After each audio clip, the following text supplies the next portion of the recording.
Hundreds of stranded SAA passengers, alternative flights to Johannesburg.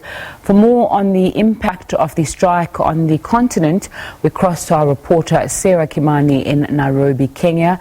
Very good afternoon to you, Sarah. Describe for us what's happening there.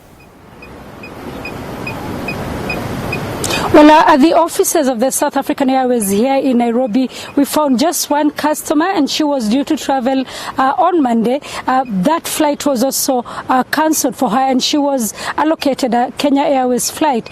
We spoke to the staff members, the manager of the office here, and she said they were under strict instructions not to speak to the media, and they directed us to speak to the headquarters in Johannesburg. However, she told us off the record that all the flights that were due to leave today, there were two flights that were due to leave today, one in the morning and one at about 3:45 p.m. That's about in 1 hour 45 minutes from now. That has also been cancelled, and she said that all the passengers in both flights had been reallocated. They say the flights for tomorrow have also been reallocated, and they have also made a cautionary measure, so there will be no flights also leaving Nairobi on Sunday and also on Monday.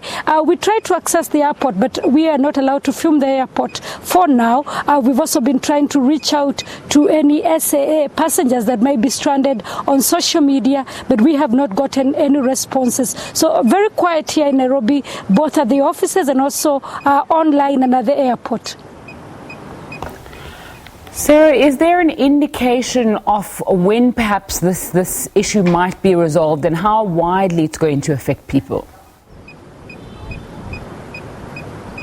Well, it is going to affect passengers that may be trying to connect from Nairobi to other parts of the continent, because Johannesburg and Nairobi have a link. There are people who may be leaving the country, leaving Nairobi towards South America. Most of them only use SAA, and so they may have to go. For the longest time they have used SAA. Now we have Ethiopian, but those who may have been booked on the SAA flights will have trouble getting that part of the world. But we also know that those coming from South Africa through West Africa must pass through Nairobi. So there will be that interruption, and a lot of people are expected. There is a conference coming up in Dakar, Senegal on Monday, beginning Monday, and so most of those passengers, if they are leaving from the Southern African region, will definitely be affected. The SAA office here is remaining very quiet, not giving away much, but we know flights until Monday, all the flights have been cancelled.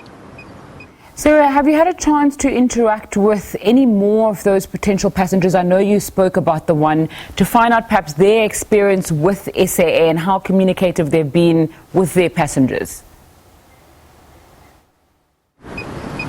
Yesterday evening, when the conference the international conference on population and development was coming to a close, we managed to speak to the South African delegation led by Minister Mthembu. They were not forthcoming with information, but we knew that they were flying on the SAA flight, and their flight had been cancelled.